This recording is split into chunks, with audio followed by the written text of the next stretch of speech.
मुख्यमंत्री अगले दिन जो मांगे हमने उठाई 31 उन पर घोषणा करने लगे, लेकिन सबसे जरूरी मांग ये है कि जातिगत जनगणना होनी चाहिए, क्योंकि जब जातिगत जनगणना होगी तो पोल खुलेगी कि किस जाति के सुप्रीम कोर्ट में कितने जज हैं, किस जाति के हाईकोर्ट में कितने जज हैं, किस जाति के यूनिवर्सिटी में चांसलर हैं, किस जाति के उत्तर प्रदेश में कितने थाना जज, कितने सीओ पोस्टिंग पे हैं, कितने आईएएस आईपीएस पोस्टिंग पे है। इन सारी बातों की और देश में भी जो सरकारों में है उनकी सबकी पोल खुलेगी। ये किसकी जाति के कितने केंद्रीय सचिव हैं, किस जाति के राज्य सचिव हैं, ये सारी पोल तब खुलेगी। कौन स्टेट में भ्रष्ट व्यवस्था बना रहा है? हमारे लोग तो सचिवालयों में अगर हैं भी तो उन पदों पे बिठा रखे हैं कि वो बेचारे कलम भी नहीं चला सकते, फाइलें उठाने में लगे हुए कर्मचारी हमारे दलित पिछड़े आदिवासी समाज के माइनॉरिटी लोग कर्मचारी, इनके लोग बैठे हुए बड़े पैमाने जिनकी सरकार है। अभी मैं गया गोरखपुर, नीरज भाई मैंने डाटा मंगाया 30 से ज्यादा शायद थाने हुआ और 28 से ज्यादा 2 जातियों के थानाध्यक्ष, 28 से ज्यादा, और जातिवाद हम कर रहे हैं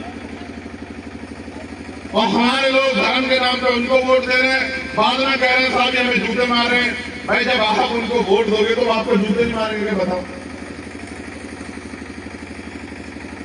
ये हालत है। मैं आपका गौर करना चाहता हूं इस बात पे।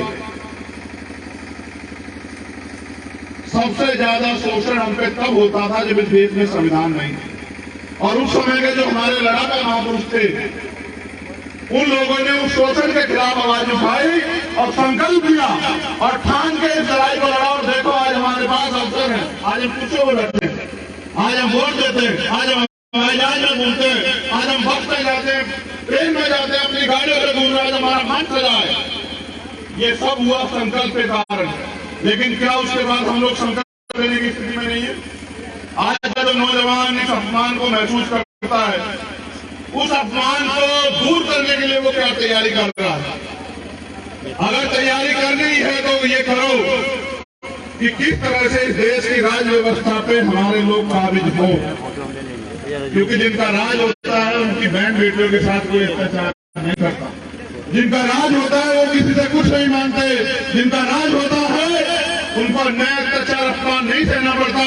आज भी देश में जातिवाद उसका आलम यह है कि आज भी घोड़ी पे चढ़ने पे, मूछे रखने पे, पानी पीने पे, तमाम तरह की सुविधा हासिल करने पे आज भी अपमान होता है। आज भी हालात वहीं के वहीं है। तो बताओ इस देश में मानसिक रूप से क्या बदला 70 सालों में? मैं भी गया दोबारा से, हमारा एक साथी किशन लाल यादव बागरी 12 तारीख के आंदोलन में उनकी जान चली गई। मैं उनके घर गया। मैं अपने लोगों से कहना चाहता हूँ, देश का आजादी 75 साल से ज्यादा हो चुके हैं, देश में लोकतंत्र आए 70 साल से ज्यादा हो चुके हैं। जब मैं उनके घर गया तो मैंने देखा कि उनका घर कच्चा है, उनका घर कच्चा है, मुझसे नहीं रहा गया।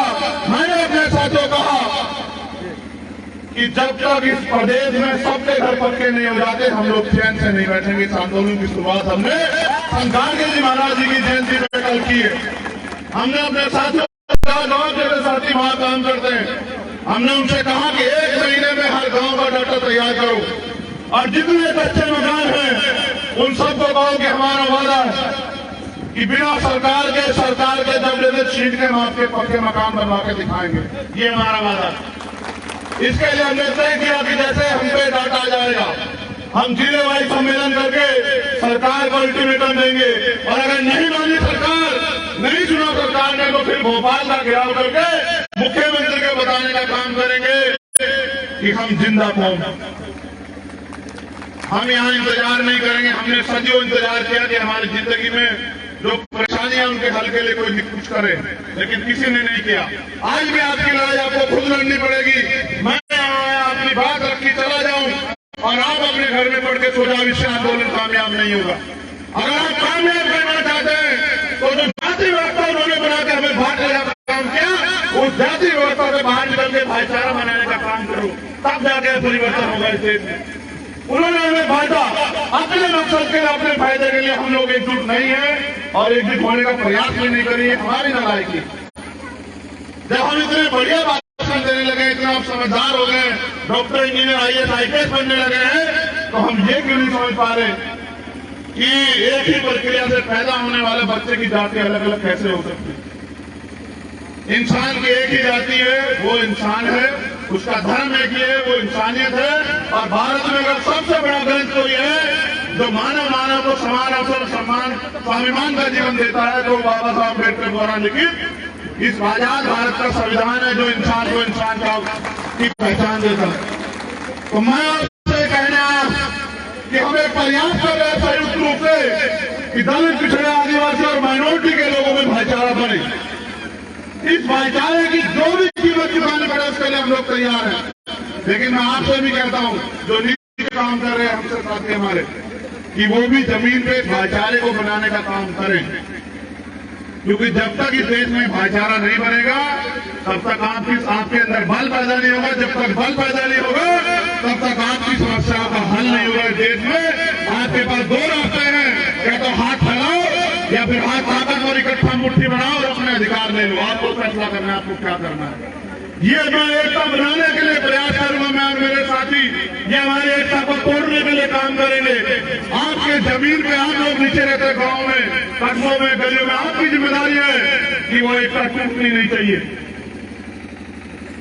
ये झगड़े कराएंगे, फसाद कराएंगे, झूठ बोलेंगे, गुमराह करेंगे, आरोप लगाएंगे, आपकी जिम्मेदारी है कि मेरे होने वाले सीधे साधे समाज के लोगों, अब तो अपनी जिम्मेदारी को समझो, एकजुट हो जाओ, अपने भाई का हाथ पकड़ो, उसकी टांग मत खींचो।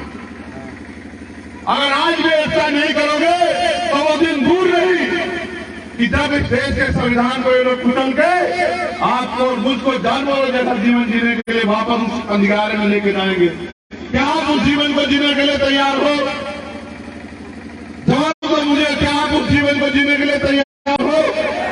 नहीं हो तो उस जीवन को वो दिन आ जाए तो उसको रोकने की क्या तैयारी है आपकी? क्या जयंती बना के रोक लोगे? क्या जय भीम का नारा लगा के रोक लोगे? जब तक आप जमीन पे समाज में भाईचारा पैदा नहीं करोगे और उनको संगठित करके आगे की लड़ाई मजबूत करने का काम नहीं करोगे, तब तक हम लोग कामयाब नहीं हो सकते। उत्तर प्रदेश में आपने बड़े बड़े रहनुमा चुने, इसलिए मैं थोड़ा सा उत्तर प्रदेश से दूर रहता हूं कि ठीक है भाई, आपको अभी मेरी जरूरत यहाँ नहीं है, अभी आपको रहनुमाओं पे भरोसा है, मैं आपको निराश नहीं करूंगा, आप भरोसा करो। लेकिन याद रखना कि ये लड़ाई, ये युद्ध और युद्ध में कोई भेड़ बकरी नहीं उतारता, सब लोग योद्धा उतारते हैं। आप अगर उनको योद्धा समझते तो उतारो, वरना दो मेरा साथ। अगर मैं गारंटी देता हूं आपको, आप घोषणा पत्र बना के दो, मांग पत्र उसको घोषणा पत्र बनाने का उत्तर प्रदेश में हम लोग करेंगे, अगर आप लोग हमारा साथ दोगे तो। जिन समस्याओं के लिए आप उम्मीद करते हो सरकार करेगी, मैं आपसे वादा करता हूं, आप मांग पत्र बना के दो, पहले इस दिन उसको घोषणा पत्र में लागू करके और आपके अधिकार सुरक्षित करके आपको अगर गौरव का जीवन यहाँ नहीं दिया, क्योंकि ये भारत, जिन लोगों ने इतिहास लिखा उन्होंने तो पता नहीं किस का देश बताया, लेकिन ये सम्राट चंद्रगुप्त मौर्य का देश है, ये सम्राट अशोक का देश है, ये बुद्ध, कबीर, नानक, रैदास का देश है, ये घासीदास का देश है, ये फूले साहब अम्बेडकर का देश है, ये संत गाडगे जी महाराज नारायण गुरु का देश है, ये पेरियार का देश है, ये बिरसा का देश है। और उनका इतिहास आप पढ़ो, वो हमारे पूर्वज हैं। मैं सम्राट अशोक का वंशज होने के नाते ये वादा करता हूं कि मेरी भी और आपकी जिम्मेदारी है कि जब तक दोबारा से भारत सम्राट अशोक के सपनों का भारत नहीं बन जाए, तब तक हमें रुकना नहीं चाहिए। साथियों, इतिहास याद करेगा, हर व्यक्ति का हर संघर्ष का इतिहास लिखा गया, इस संघर्ष का भी इतिहास लिखा जाएगा। सवाल मुझ पे भी होगा, आप पे भी होगा, और सवाल ये पूछा जाएगा कि जब इस देश को बांटने, खत्म करने, इस देश के वंचितों के अधिकारों को छीनने काम वहां की सरकारें कर रही थी, तो उस समय ये समाज के जो जागरूक लोग थे वो क्या कर रहे थे? अगर पैसा और परिवारवादी पैमाना है तो फिर मेरे जैसे लोगों की जरूरत नहीं है आपको। अगर संघर्ष पैमाना है तो बताओ कि अगर एक भी आंदोलन लड़ाई में मैंने आपको निराश किया हो तो बताओ। इस तरह जब शिक्षक भर्ती का मामला था, 4 दिन भाई गवाए, और पटेल जी का 4 दिन में वही जमीन पे उस संघर्ष को करता रहा और हमने मजबूर किया मुख्यमंत्री को गलती मानने के लिए कि आरक्षण में घोटाला हुआ। घोटाला 20,000 करोड़ का हुआ था। 20,000 दलित पिछड़ों के घरों में नौकरी जाती। फिर मुख्यमंत्री का 6,000 से 6800 करीब है, लेकिन वो 6800 भी नहीं दिए। न्याय यह है कि वो 6800 नियुक्ति देते मुख्यमंत्री, और जिस शिक्षा मंत्री ने भ्रष्टाचार किया था उसने 420 का मुकदमा लिखे उसको जेल भेजते, वो मंत्री ऐश कर रहा है और वो 20,000 बच्चे खून के आंसू रो रहे हैं। और जब मांगने गए इनके कार्यालयों पे तो मेरी बहनों पर लाठी चलाने का काम ये सरकार करती है। इस सरकार का हिसाब किताब सारा रखा है हम लोगों ने। जिस दिन हम लोगों के हाथ में ताकत होगी, सरकार के लोगों का पूरा हिसाब किताब करेंगे, मेरा वादा आप लोग। अगर नहीं आपके हाथ में ताकत होगी तो ये होगा कि अधिकार आपके और मिलेंगे उनको, छिन जाएंगे अधिकार जो आज हो रहा है। जागरूक लोग होते ये कहने के लिए मैं 12 बन के आया हूं कि अगर मुत्तहिद रहोगे, एकजुट रहोगे, मिलके चलोगे तो स्वाभिमान सम्मान का जीवन और अवसर का जीवन मिलेगा। और अगर बट के रहोगे तो वो दिन दूर नहीं कि गुलामी की बेड़ियां आपके पैरों में और गले में होंगी, मेरे भी होंगे आपके साथ। क्या आप उन बेड़ियों को गले में डलवाने के लिए तैयार हो? जो स्वाभिमान सम्मान का जीवन मिला है इसको खत्म करवाने के लिए तैयार हो? तो फिर अपनी एकता को मजबूत करो, भाईचारा पैदा करो और अंधविश्वास काफिरवाद से दूर होके अपनी लड़ाई को जमीन पे लड़ने का काम करो, संगठन को मजबूत करो, भाईचारा बनाओ। और जो नौजवान लोग आए लोग, मैं उनको भी कहना चाहता हूं, जब मैंने काम शुरू किया था ना अविनाश, मेरे जिले में 1268 संगठन रजिस्टर थे। डॉक्टर बाबा साहब अम्बेडकर, फूले साहू, व्यादास कबीर के नाम पे 1268, और उन 1268 में से 12 भी समाज का काम नहीं करते। हमें ये कहा जाता है राजनीति बहुत बुरी चीजें से दूर रहना चाहिए। आप बताओ अगर राजनीति बुरी चीज है तो हमारा आदमी प्राइम मिनिस्टर क्यों नहीं बना देश में? फिर वो प्राइम मिनिस्टर वही क्यों बन रहे भाई? अगर बुरी चीज है, सब कुछ तो राजनीति से तैयार रहा है। जो जज फैसला देते हैं वो राज्यसभा के मेंबर हो जाते हैं, आयोग के चेयरमैन हो जाते हैं। आपको नहीं दिखाई दे रहा है क्या? जो नौजवान समाज इसके लिए कुछ करना चाहते हैं, जिनके दिल में आग लगी है, उनको आंदोलन में सीधी तैयारी करनी चाहिए। मैदान सज चुका है, समय इंतजार नहीं करेगा। जिसके दिल में आग है, जो चाहता है कि हम स्वाभिमान सम्मान के साथ जिए, उनको इस संघर्ष को, चुनौती को स्वीकार करना चाहिए। क्योंकि ये बाराबंकी की धरती है। यहां मेरे जैसे प्राइमरी स्कूल के हेडमास्टर के बेटे को भी सम्मान मिलता है, तो मुझे ऐसी उम्मीद है कि यहां संघर्ष करने वाले लोगों को भी आप लोग सम्मान दोगे। मैं यहां संघर्ष करने वाले अपने सभी साथियों से कहता हूं, वो किसी भी दल संगठन में हो।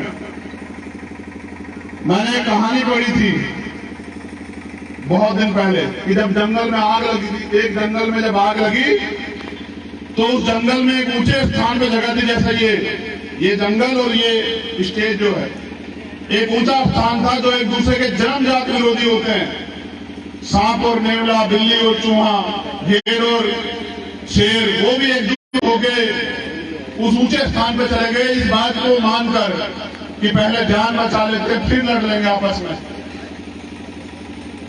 लेकिन उन जानवरों को समझ आया, लेकिन मेरे लोगों को समझ नहीं आया कि भाईचारा बहुजन समाज में बनना चाहिए। जानवरों को यह समझ आया कि हम एकजुट होकर ही आज का जो आंदोलन, आज का जो संघर्ष चल रहा है उससे लड़ सकते हैं।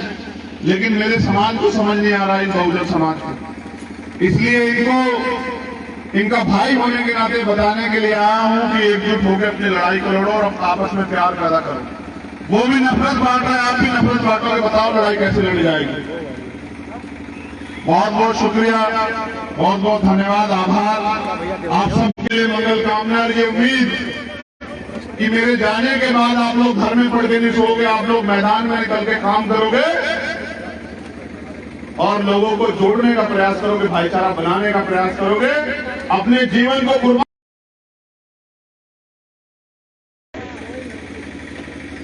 जब ये हमारी सबकी साझा लड़ाई है तो अकेला चंद्रशेखर आजाद संघर्ष क्यों करे? हर उस व्यक्ति को संघर्ष करना पड़ेगा जो इस आजाद भारत में स्वाभिमान सम्मान के साथ जीना चाहता है, और जो नहीं जीना चाहता वो मत करे संघर्ष, क्योंकि इतिहास आपको प्रेरणा देता है। इतिहास ये कहता है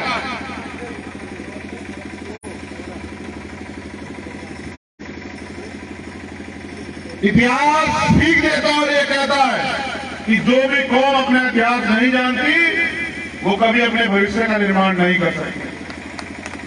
और आज का इतिहास ये है भारत में कि आप 4 से 5,000 साल रोते रहे, चिल्लाते रहे, जुल्म जाते अत्याचार का शिकार हुए, किसी ने आपके दर्द को नहीं सुना। फिर आपके बीच के लोगों ने ये जिम्मेदारी अपने कंधों पे उठाई, वो आपकी इस लड़ाई को आगे बढ़ा के गए। आपने कम पैमाने में साथ दिया तो कम तरक्की हुई। इस दिन आप खुल के साथ दोगे, आपकी सारी गुलामी की बेटियां जड़ से कट जाएंगी, मेरा वादा है आपको, इस मंच से कह रहा हूं बाराबंकी। जब आपने साथ दिया, चाहे आपने छत्रपति साहू जी महाराज का साथ दिया हो, चाहे आपने छत्रपति शिवाजी महाराज का साथ दिया हो, चाहे आपने राष्ट्रपिता ज्योतिबा फूले का साथ दिया हो, चाहे आपने बाबा साहब अम्बेडकर का साथ दिया हो, चाहे आपने मामला रामचंद्र वर्मा, बाबू जगदेव प्रसाद कुशवाहा का साथ दिया हो, चाहे आपने जगन्नाथ कपूर ठाकुर का साथ दिया हो, संतराम बी प्रजापति का साथ दिया हो, जब भी आपने साथ दिया तभी आपकी जिंदगी में कोई ना कोई बदलाव हो। और जब जब आपने संघर्ष से मुंह मोड़ा, जब आपने माननीय काशीराम साहब का साथ दिया तो एक गरीब के बेटे को कुर्सी मिली और उस कुर्सी से वो आपके हक अधिकारों के लिए लड़ा और दहाड़ के उसने कहा कि अब हम अपमान नहीं सहेंगे, अब हम बिना अधिकारों के नहीं रहेंगे। ये मंच है और मैं समझता हूं कि बड़ा टीवी मीडिया तो हमें नहीं दिखाता तो अपने मतलब के लिए दिखाता है, उतना ही दिखाता जितना दिखाना चाहता है। तो अच्छा अवसर है प्रचार करने का भी, तो मैं तो अवसर को नहीं चूकने वाला। जो कमी खामी थी वो तो धर्म कर्म सब पे हमारे तमाम साथी बोल चुके। रामेश्वर पवन जी कोई तोड़ नहीं है, पूरा जीवन संघर्ष में लुटा दिया, लेकिन हमारे यहाँ इज्जत पैसे वाले लोगों की होती है, पद वालों की होती है, गाड़ी घोड़े वालों की होती है, संघर्ष प्रतिभागी की इज्जत नहीं होती। इसलिए रामेश्वर पवन यहाँ बैठे। अगर वास्तविकता में प्रतिभा की वो सम्मान होता तो रामेश्वर पवन जी वहां दिल्ली की संसद से भाग रहे होते और इनका मुकाबला करने के लिए किसी की हैसियत नहीं होती, कोई जवाब नहीं दे पाता इनका। लेकिन आपको रामेश्वर पवन नहीं चाहिए, आपको जो चाहिए वो आपको पता है, मुझे नहीं बताना है कि आपको क्या चाहिए। हम पे एक साथी प्रोफेसर हमारे चले गए, ठेकेदारी में जो प्रोफेसर हैं लक्ष्मण यादव जी, उन्होंने बहुत कुछ बताया। हमारे साथी आर.एस. पटेल जी ने आपको जो सरदार सेना के अध्यक्ष से बड़ी विस्तार से सारी चीजें बताई, और मेरे भाई नीरज साहब ने भी आपको जो है अंधविश्वास पाखंडवाद में सब कुछ बताया। इस पे तो तुमने सुन लिया, लेकिन मेरा काम इस पे बताना नहीं है, इससे तो पेट भर गया होगा। कितनी देर तक याद रखोगे इनकी बातों को? 2 घंटे, 4 घंटे, 6 घंटे? कल तो फिर आपको अंधविश्वास पाखंडवाद में जीना है, कल तो आपको फिर अपनी किस्मत के फैसले दूसरों से कराने हैं। कल आपके यहाँ शादी ब्याह कुछ भी हो तो आपको किसी और के यहाँ मसला टेकना है, वो तय करेंगे किस डेट में शादी होगी, किससे शादी होगी, क्यों शादी होगी, क्यों नहीं होगी, ये सब आपने उनके भरोसे छोड़ा है। तो मैं आपको जो बताना चाहता हूँ, जो दिल में मेरे आग लगी, मैं वही बात आपसे करूंगा और मैं उम्मीद करूंगा कि मेरा मीडिया बनकर आप मेरी बात को समाज में पहुंचाने का काम करोगे, अगर आप वास्तविकता में मुझसे संघर्ष कराना चाहते हैं। और अगर आप मेरी बात को पहुंचाने का काम करोगे तो मैं गारंटी से देता हूं, कहता हूं कि जो इतिहास में आज तक नहीं हुआ, जो आप चाहते हैं, जो सिर्फ आप नहीं हमारे महापुरुष, हमारे पुरखे चाहते थे, जिसके लिए उन्होंने अपने खून का एक कतरा लुटा दिया, वो दिन भी आपकी जिंदगी में आएगा और इसी सदी में आएगा, 21वीं सदी में। क्योंकि डॉक्टर बाबा साहब अम्बेडकर ने कहा कि 21वीं सदी हमारी है। मैं याद करता हूं, मैं क्यों निकलता हूं, हमें भी चुनाव के समय निकलना चाहिए। मेरे साथी ने कहा कि भाई पूरे प्रदेश में घूमते रहते हैं, मैं इसलिए निकलता हूं क्योंकि एक राह बराबर महापुरुष हमें कहते हैं कि जिंदा कौम 5 साल इंतजार नहीं करती। हम जिंदा कौम हैं और हम जागे हुए लोग हैं, क्योंकि मैंने और काशीराम साहब ने कहा कि मुर्दा लोग मिशन नहीं चलाते और जिंदा लोग मिशन को रुकने नहीं देते। हम अपने महापुरुषों के कारनामों को लूटने नहीं देंगे और लूटने वाले को चैलेंज करना चाहते हैं कि याद रखो अभी महापुरुषों का खून, उनके बच्चे जिंदा है, आमना सामना होगा, आर पार का मुकाबला होगा। आप लोग तैयार हो जाओ, मैं अपने समाज को तैयार कर रहा हूं। अभी मैंने उत्तर प्रदेश के जो सूबे के मुख्यमंत्री हैं, उत्तर प्रदेश के, वो लखनऊ में जाकर हम कोई बात कहते नहीं सुनते, तो मैं गोरखपुर गया सुनाने के लिए और मैंने उनसे कहा गौर करना हमारे नौजवान साथी, हमारे नेता लोग यहाँ बैठे कि जो बात मैं आपसे कहता हूं उसको जाके कहा करो। नहीं कहोगे तो बात मुझसे रह जाएगी, नीचे नहीं जाएगी, तो कोई क्रांति नहीं पैदा होगी जमीन पे। हर आदमी नहीं आता सभा में, हर आदमी नहीं देखता मोबाइल। अभी तो हमारे लोग रोजी रोटी के सुबह सुबह उठ के संघर्ष करते हैं, तब जाके घर में रोटी आती। तो मैंने अभी कहा कि बाबा साहब अम्बेडकर ने संविधान में आर्टिकल 340 में पिछड़े वर्ग की तरक्की के लिए सबसे पहले प्रावधान किया। फिर 41-42 लिखा, पहले 40 लिखा और 40 में पिछड़े वर्ग के लोगों को स्पेशल प्रोविजन मिलना चाहिए तरक्की के लिए, इसकी व्यवस्था की। और वह उस समय की जो तत्कालीन सरकार बनी थी, पंडित जवाहरलाल नेहरू के नेतृत्व में, उन्होंने कहा कि ये तो टेम्परेरी सरकार है, जब नई सरकार बनेगी तो हम आर्टिकल 340 के प्रावधान को लागू कराएंगे। और उसी के देखा देखी काका कालेकर आयोग 1953 में बना, लेकिन उनकी नीयत नहीं थी कि काका कालेकर आयोग जो है उसकी रिपोर्ट को लागू किया जाए। उन्होंने उस फाइल को, जो पिछड़े वर्ग के लोग अपने पैरों पर खड़ा करती, जो आपको आपकी संख्या के साथ हिस्सेदारी देती, उसको डस्टबिन में फेंकने का काम किया। फिर दोबारा से आंदोलन जारी हुआ, एक तरफ कमंडल का आंदोलन, एक तरफ मंडल का आंदोलन। बीपी मंडल जी के नेतृत्व में फिर मंडल कमीशन बना, उनकी सिफारिशों को फिर से जो है डस्टबिन में फेंक दिया गया। फिर एक आंदोलन जन्मा, जिनकी समझ में आर्टिकल 340, उन्होंने एक नारा दिया, क्योंकि जब वीपी सिंह की सरकार बनी, जनता दल का जब नेतृत्व आया, उन्होंने नारा दिया था कि हम मंडल कमीशन लागू करेंगे, मंडल कमीशन की सारी सिफारिशों को लागू करेंगे। तो उन्होंने पूछा उनसे कि आपके वादे का क्या हुआ? आपने कहा था मंडल कमीशन लागू करो। फिर एक नारा आया संघर्ष में कि मंडल कमीशन लागू करो वरना कुर्सी खाली करो, और अपनी कुर्सी को बचाने के लिए मंडल कमीशन लागू हुआ।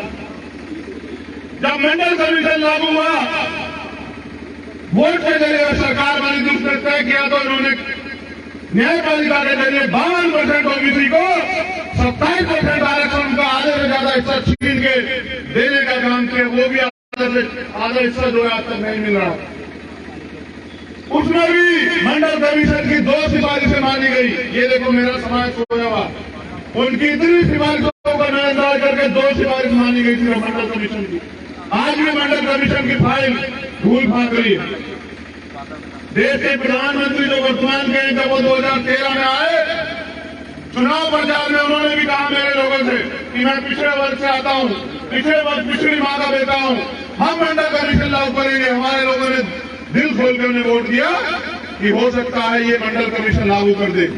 लेकिन अंत क्या हुआ कि मंडल कमीशन तो दूर की बात, ये सरकार जातिगत जनगणना कराने को राजी नहीं। मैं बात आपको इसलिए बता रहा हूं कि हमने फिर तय किया, क्योंकि जिसकी इतनी संख्या भारी, उसकी इतनी हिस्सेदारी, इस नारे को सुन सुन के हम लोग बड़े हुए हैं। भारत में संख्या हमारी भारी है, लेकिन हिस्सेदारी के साथ चोरी हमारी ज्यादा हो रही है।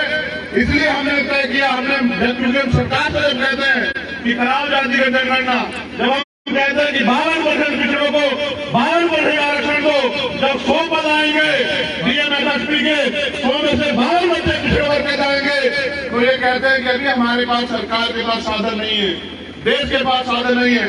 तो हमने उसकी भी काट निकाली और हमने कहा कि 27% आरक्षण हमने दिया है। लेकिन अभी 2022 में जब ईडब्ल्यूएस पे फैसला है माननीय सर्वोच्च न्यायालय का, तो उन्होंने कहा कि 50% की टैक्स खत्म हो गई है। जब उन्होंने 50% 27% की कैब खत्म कर दी और आपने हमसे कहा, जब आपने 27% आरक्षण दिया कि 50% की कैब के कारण 27% आरक्षण मिल रहा है, तो अब हमने मांग उठाई है कि जिसकी इतनी संख्या वाली उसकी इतनी हिस्सेदारी अब इस देश में लागू होनी चाहिए। 52% ओबीसी को 52% आरक्षण भी देश में मिलना चाहिए, ये मांग हमने उठाई। तो सरकार का जवाब आया कि अभी भी साधन की कमी है। तो हमने कहा ठीक है, अगर साधन की कमी है तो 27% से अलग वो पिछड़ी जातियां जो अभी तक मुख्य धारा में नहीं आ पाई है, उन अति पिछड़ी जातियों को 15% आरक्षण की व्यवस्था अलग से आपको करानी चाहिए। जब उन 15% आरक्षण को अति पिछड़ी जातियों में जाने का मौका मिलेगा, हम सामाजिक न्याय को मानने वाले लोग हैं, तो मैं मानता हूं कि जिनका कभी क्लर्क भी नहीं बना, पटवारी भी नहीं बना, उनका भी जब IAS IPS बनेगा तो उन समाज के बारे में भी आवाज उठेगी। हिस्सेदारी का मतलब, सामाजिक न्याय का मतलब ये नहीं होता कि मैं, मेरा बेटा, मेरी बेटी, मेरा परिवार, ये नहीं होता है। समाज के हाथे पे गए हुए सारे आदमी की आवाज आपको उठानी पड़ेगी। इसलिए अभी हमने मांग की है कि अति पिछड़ी जातियों को 27% से अलग, क्योंकि हमारी हिस्सेदारी तो 52% बैठती है, लेकिन आप में साधन कम है, तो 15% अति पिछड़ी जातियों को अलग से आरक्षण की व्यवस्था सरकार कराए। और उसके साथ यहाँ 66 जातियां चिन्हित की गई हैं दलित समाज की, 60 दिखती नहीं है, 6 दिखती है मात्र। हमने मांग की, हमारा दिल बना है, हम ईमानदार से बहुजन बनाना चाहते हैं कि उन 60 जातियों को भी संख्या के आधार पे 5% आरक्षण अलग से जो अब तक मिल रहा है उसके अतिरिक्त देने की व्यवस्था सरकार करे। और मैं आपसे वादा कर रहा हूं कि सरकार के हलक में हाथ डाल के हम ये आरक्षण दिलाते रहेंगे अपने लोगों को। इस सरकार को मेरी चुनौती है, ये बात सरकार याद रखे, ये लोकतंत्र है, जिनका वोट होगा उनका राज होगा, और जिनकी संख्या ज्यादा होगी उनके हितों की रक्षा वो खुद करेंगे। इसलिए हम लोग जगाने के लिए निकले कि उन अति पिछड़ी और अति दलित जातियों को भी अब आरक्षण की व्यवस्था होनी चाहिए। लेकिन सम्मानित साथियों, ये लड़ाई, जिस लड़ाई की शुरुआत के दौर में आज फिर हम दोबारा से खड़े हुए हैं, ये सामाजिक परिवर्तन, आर्थिक मुक्ति का आंदोलन, इस आंदोलन को सफल बनाने के लिए भी आपको मेरी बात पर गौर करना पड़ेगा। कैसे होगा सामाजिक परिवर्तन? किसी भी परिवर्तन के लिए शक्ति की जरूरत होती है, और भारत में जो शक्ति है वो सत्ता के पास है। आप सत्ता से दूर हो, सत्ता आपके आसपास भी नहीं, बताओ परिवर्तन कैसे होगा? आपकी जो समस्याएं हैं, जिनके लिए रोज आप उम्मीद करते हो कोई सरकार बने, कोई मसीहा आए, कोई सोचे, लेकिन बार अम्बेडकर आपको वोट का अधिकार दे गए हैं। उस वोट के बदौलत आप अपना राज स्थापित करके उन सारी समस्याओं का हल निकालना चाहते हैं। कब तक दूसरों पे भरोसा करते रहोगे मेरे साथी? अब आपको पहले राजतंत्र था, राजा महाराजा आमने सामने होते थे, सेना सामने सामने होती थी, तलवार भाले चलते थे, बंदूकें चलती, तोप चलती थी, ऊंट हाथी घोड़ों पे युद्ध होता था, कत्लेआम होता था, तब जाके सत्ता बदलती थी, राज बदलता था। अब बाबा साहब अम्बेडकर के प्रयास से, उनके साथियों के प्रयास से, सर छोटू राम के प्रयास से आज ऐसे बटन दबाना पड़ता है। अपना मुखा भी तैयार नहीं कर पाओ तो बताओ मानसिक गुलामी तुमसे कितनी छुपी है। आजाद हुए 70 साल से ज्यादा हुए। मैं आपको इतिहास बताता हूँ भारत का। नील भाई ने जिक्र किया भोपाल के आंदोलन का, गया था मैं भोपाल, क्योंकि अभी जो अवसर है वो भी समानता के रूप में नहीं आए, लेकिन कुछ दल पिछले दरवाजे से, दल क्या वो भारतीय जनता पार्टी RSS के लोगों में जानता हूं उनको, वो पिछले दरवाजे से एक आंदोलन करवा रहे थे। और आंदोलन क्या था कि जातिगत आरक्षण खत्म होना चाहिए, जैसे इनके भाषण में दिया था।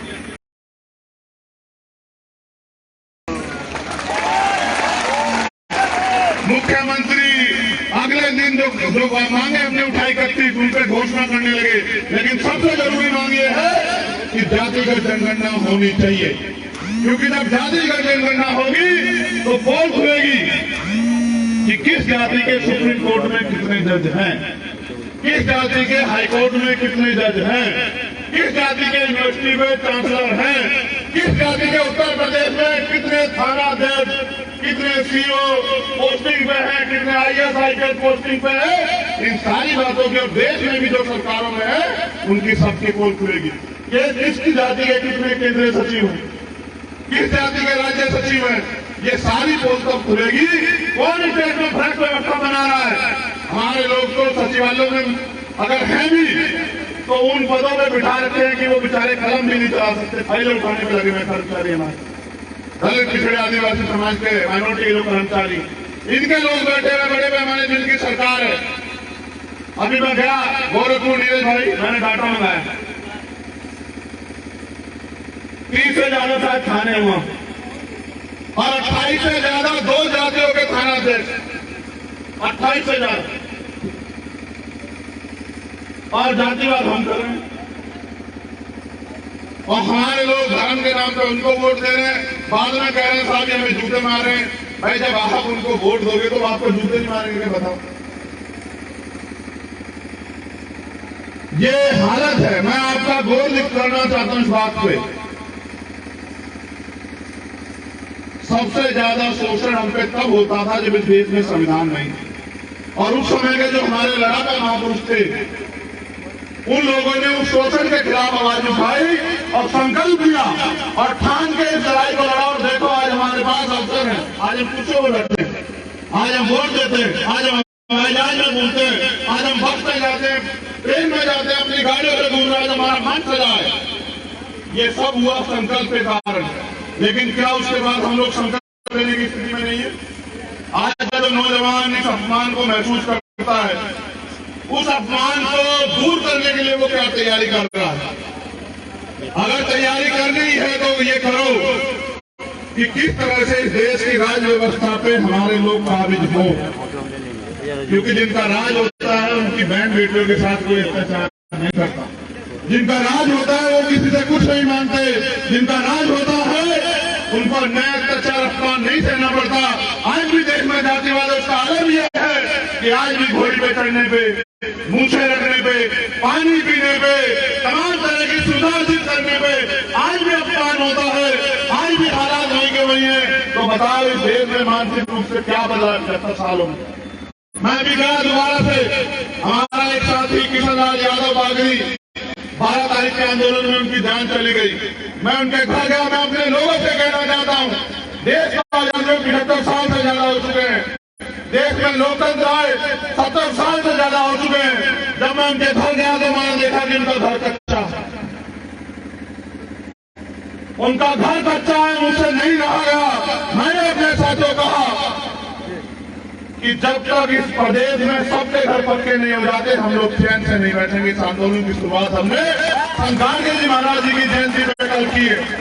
हमने अपने साथियों गांव के साथी वहां काम करते हैं, हमने उनसे कहा कि 1 महीने में हर गांव का डाटा तैयार करो और जितने कच्चे मकान हैं उन सबको कहो कि हमारा वादा है कि बिना सरकार के दबले से छीन के आपके पक्के मकान बनवा के दिखाएंगे। ये हमारा वादा है।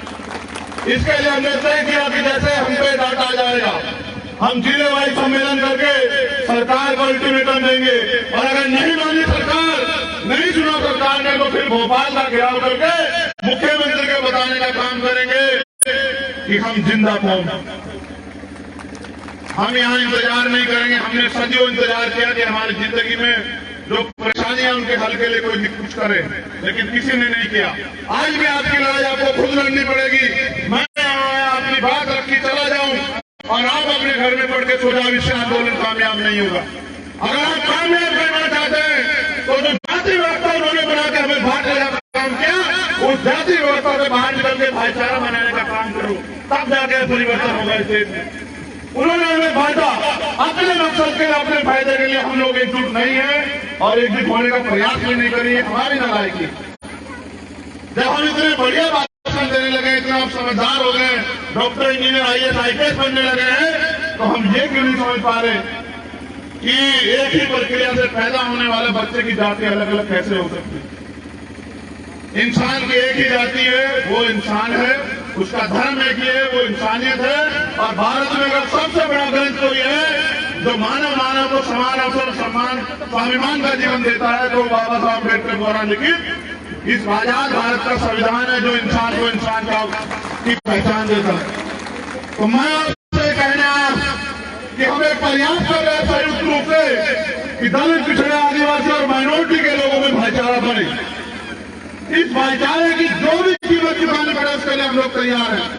लेकिन मैं आपसे भी कहता हूं, जो नीचे काम कर रहे हैं हमसे साथी हमारे, कि वो भी जमीन पे भाईचारे को बनाने का काम करें, क्योंकि जब तक इस देश में भाईचारा नहीं बनेगा तब तक आपके अंदर बल पैदा नहीं होगा। जब तक बल पैदा नहीं होगा तब तक आपकी समस्याओं का हल नहीं होगा। इस देश में आपके पास दो रास्ते हैं, या तो हाथ फैलाओ या फिर हाथ ताकत और इकट्ठा मुट्ठी बनाओ और अपने अधिकार ले लो। आपको फैसला करना है आपको क्या करना है।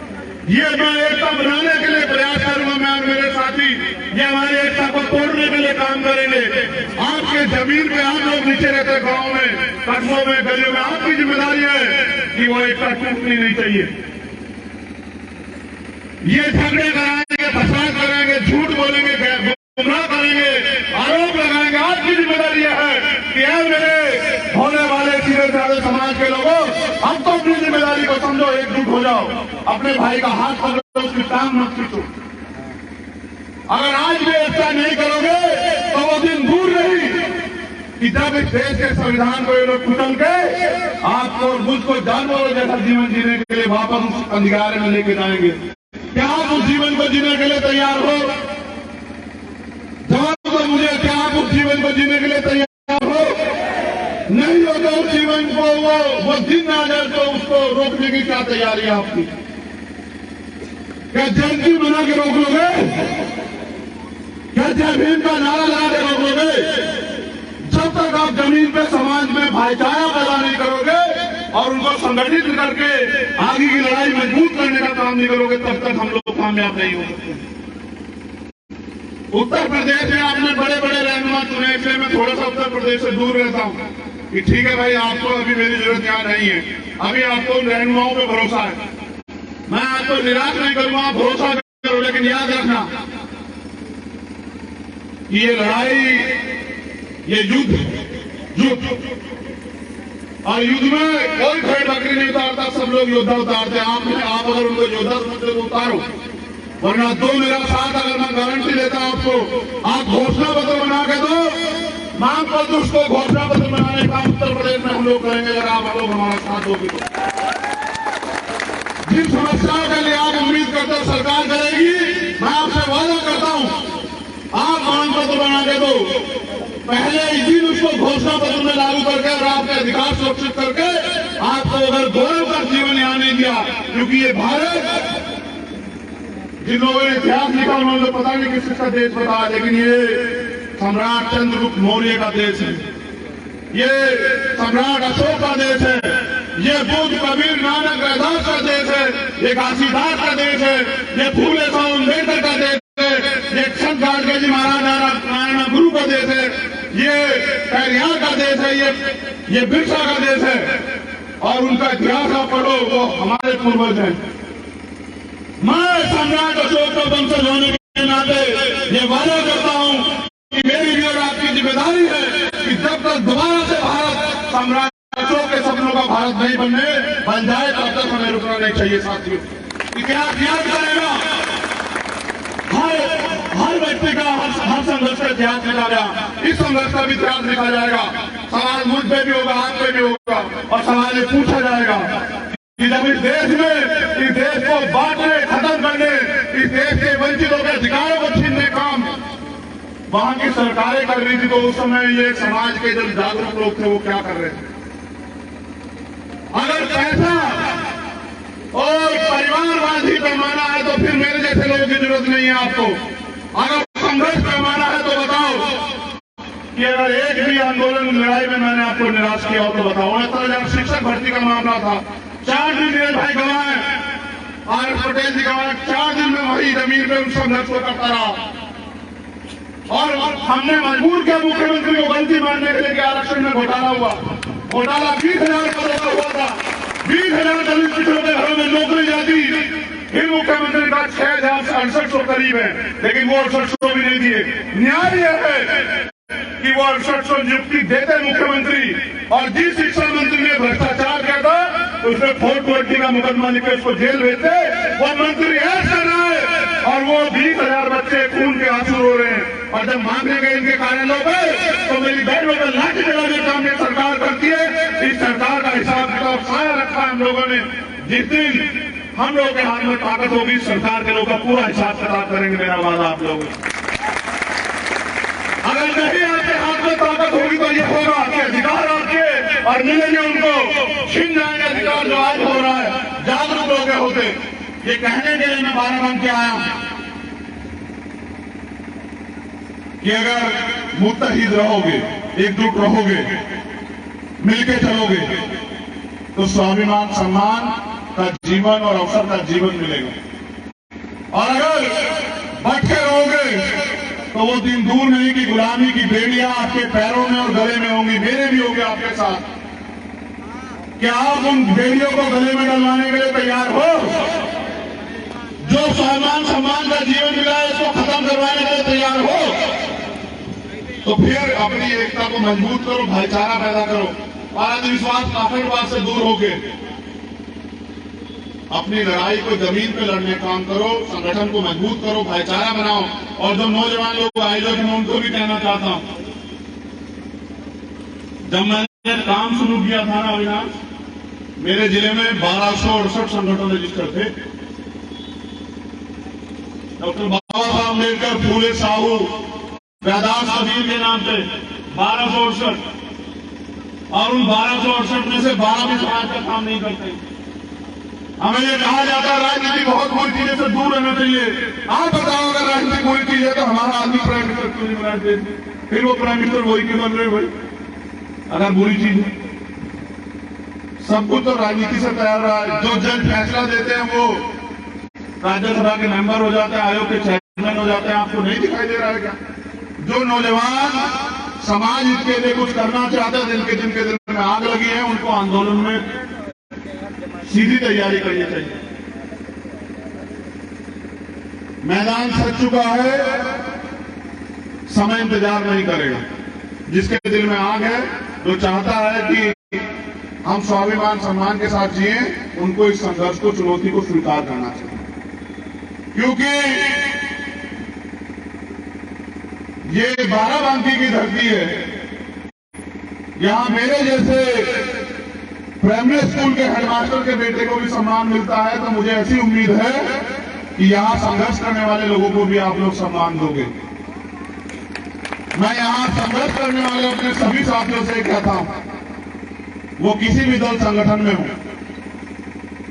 मैंने एक कहानी पढ़ी थी बहुत दिन पहले कि जब जंगल में आग लगी थी, एक जंगल में जब आग लगी तो उस जंगल में एक ऊंचे स्थान पे जगह थी, जैसे ये जंगल और ये स्टेज जो है, एक ऊंचा स्थान था जो एक दूसरे के जन्मजात विरोधी होते हैं। सांप और नेवला, बिल्ली और चूहा, भेड़ और शेर, वो भी एकजुट होकर उस ऊंचे स्थान पे चले गए, इस बात को मानकर कि पहले जान बचा लेते फिर लड़ लेंगे आपस में।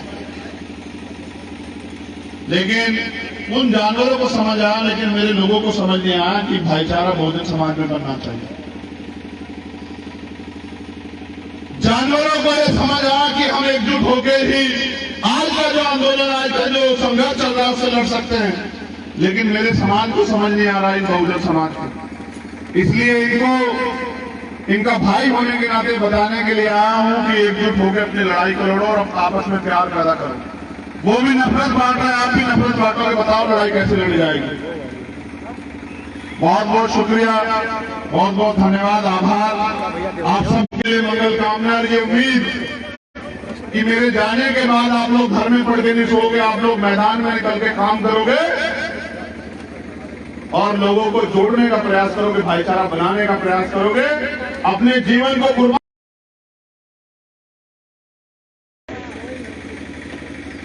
जब ये हमारी सबकी साझा लड़ाई है तो अकेला चंद्रशेखर आजाद संघर्ष क्यों करेगा? हर उस व्यक्ति को संघर्ष करना पड़ेगा जो इस आजाद भारत में स्वाभिमान सम्मान के साथ जीना चाहता, और जो नहीं जीना चाहता वो मत करे संघर्ष। क्योंकि इतिहास आपको प्रेरणा देता है, इतिहास ये कहता है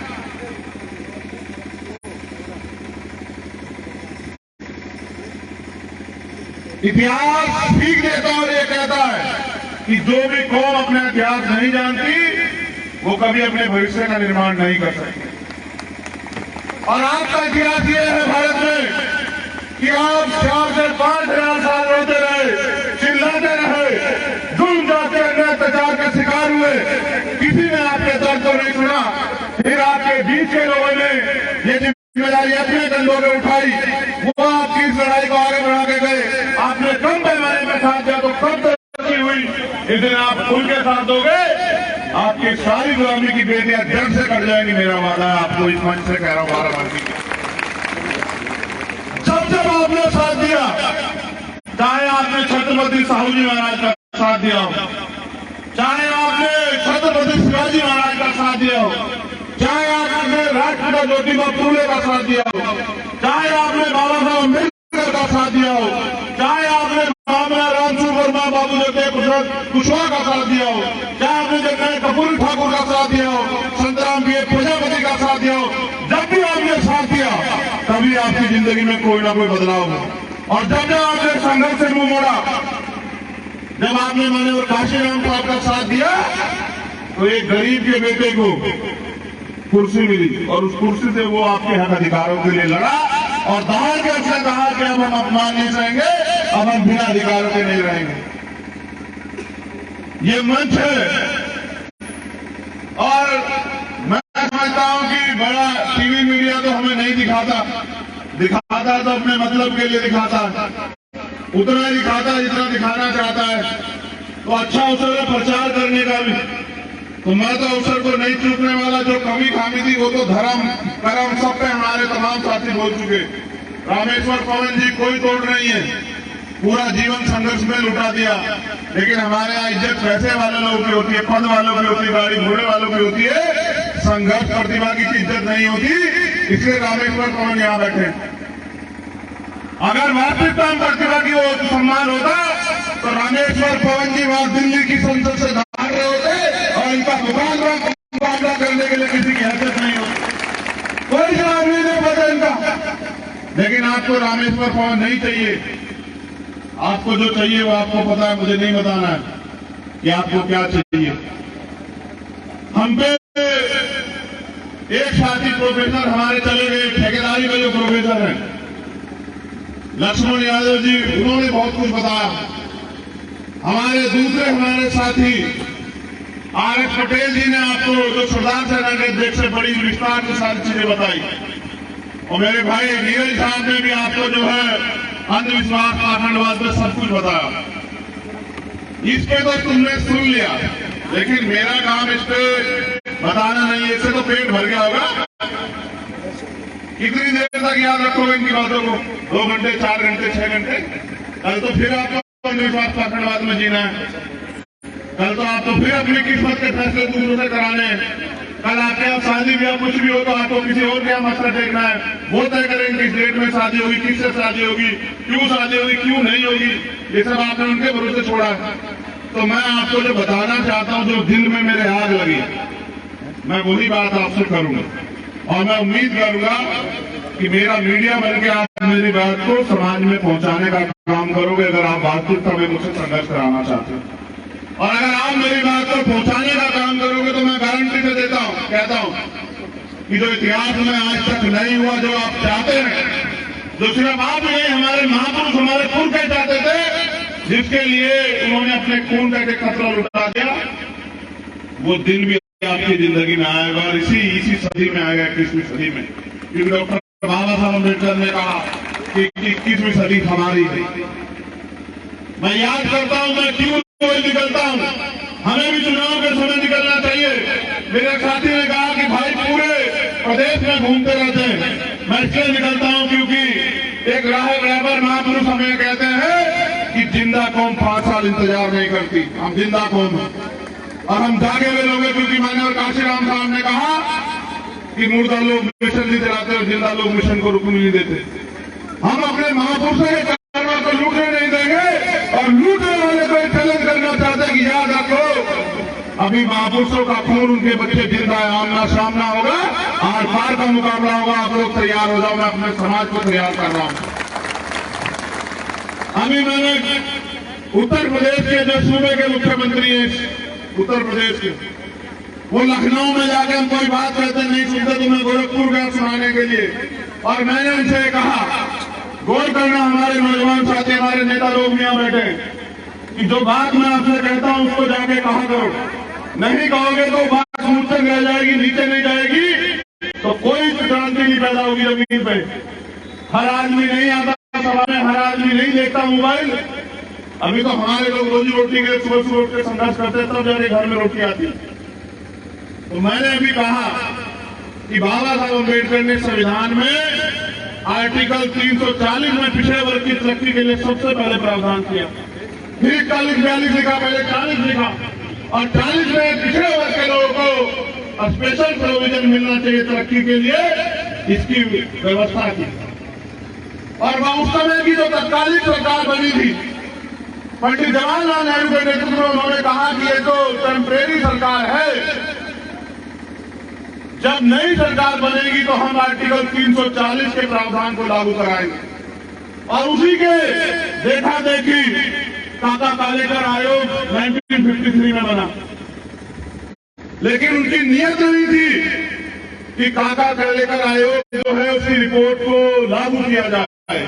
उन्होंने उस फाइल को, जो पिछड़े वर्ग के लोग अपने पैरों पर खड़ा करती, जो आपको आपकी संख्या के साथ हिस्सेदारी देती, उसको डस्टबिन में फेंकने का काम किया। फिर दोबारा से आंदोलन जारी हुआ, एक तरफ कमंडल का आंदोलन, एक तरफ मंडल का आंदोलन। बीपी मंडल जी के नेतृत्व में फिर मंडल कमीशन बना, उनकी सिफारिशों को फिर से जो है डस्टबिन में फेंक दिया गया। फिर एक आंदोलन जन्मा, जिनकी समझ में आर्टिकल 340, उन्होंने एक नारा दिया, क्योंकि जब वीपी सिंह की सरकार बनी, जनता दल का जब नेतृत्व आया, उन्होंने नारा दिया था कि हम मंडल कमीशन लागू करेंगे, मंडल कमीशन की सारी सिफारिशों को लागू करेंगे। तो उन्होंने पूछा उनसे कि आपके वादे का क्या हुआ? आपने कहा था मंडल कमीशन लागू करो। फिर एक नारा आया संघर्ष में कि मंडल कमीशन लागू करो वरना कुर्सी खाली करो, और अपनी कुर्सी को बचाने के लिए मंडल कमीशन लागू हुआ। जब मंडल कमीशन लागू हुआ, वोट के जरिए सरकार बनी, जिसने तय किया, तो इन्होंने न्यायपालिका के जरिए 52% ओबीसी को 27% आरक्षण, उनका आधे से ज्यादा हिस्सा छीन के देने का काम किया। वो भी आधा हिस्सा जो है आज तक नहीं मिल रहा। उसमें भी मंडल कमीशन की 2 सिफारिशें मानी गई। ये देखो मेरा समाज सोया हुआ, उनकी इतनी सिफारिशों का नजरअंदाज करके 2 सिफारिश मानी गई थी मंडल कमीशन की। आज भी मंडल कमीशन की फाइल धूल फांक रही है।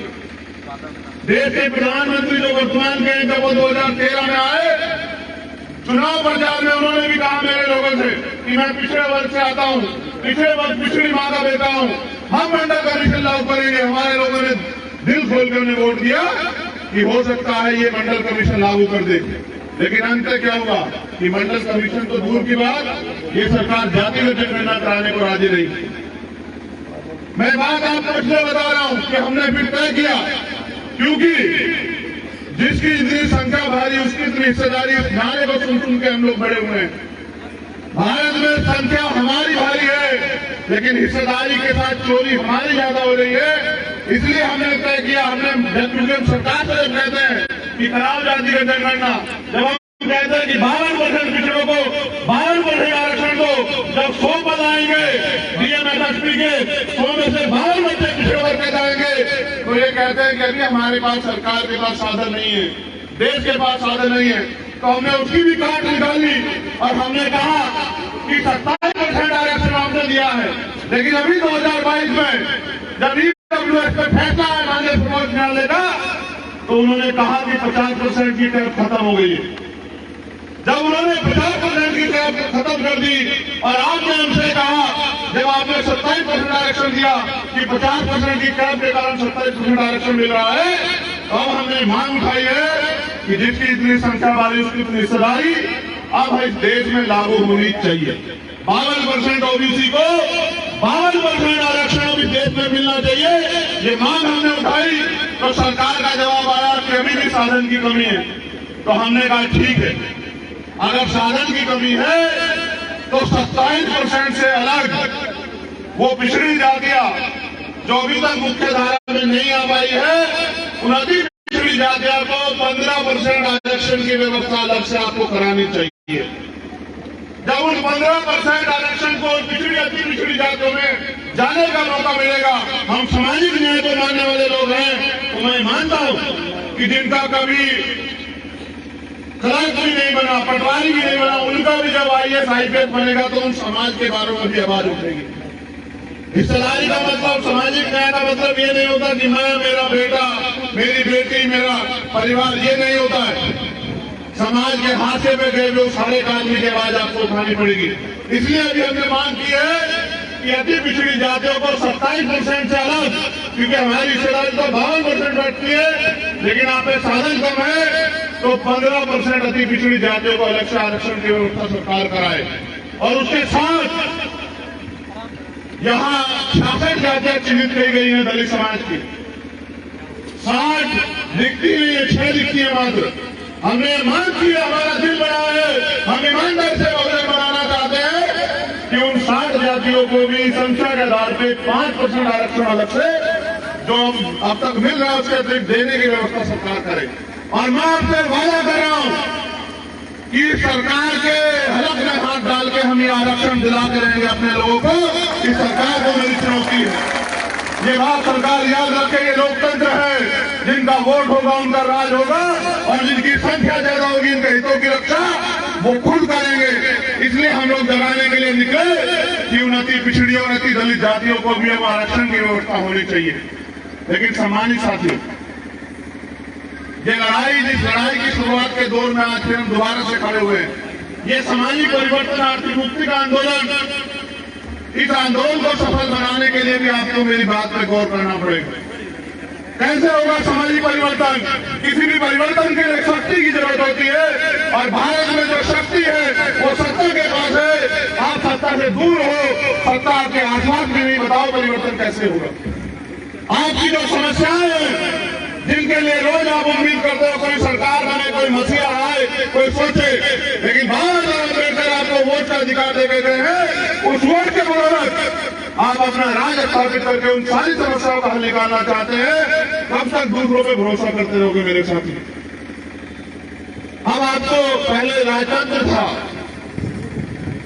राजा महाराजा आमने सामने होते थे, सेना सामने सामने होती थी, तलवार भाले चलते थे, बंदूकें चलती, तोप चलती थी, ऊंट हाथी घोड़ों पे युद्ध होता था, कत्लेआम होता था, तब जाके सत्ता बदलती थी, राज बदलता था। अब बाबा साहब अम्बेडकर के प्रयास से, उनके साथियों के प्रयास से, छोटूराम के प्रयास से आज ऐसे बटन दबाना पड़ता है। अपना अंगूठा भी तैयार नहीं कर पाओ तो बताओ मानसिक गुलामी तुमसे कितनी छुपी है अब तक। आजाद हुए 70 साल से ज्यादा हुए। मैं आपको इतिहास बताता हूँ, भारत का नील भाई ने जिक्र किया भोपाल के आंदोलन का।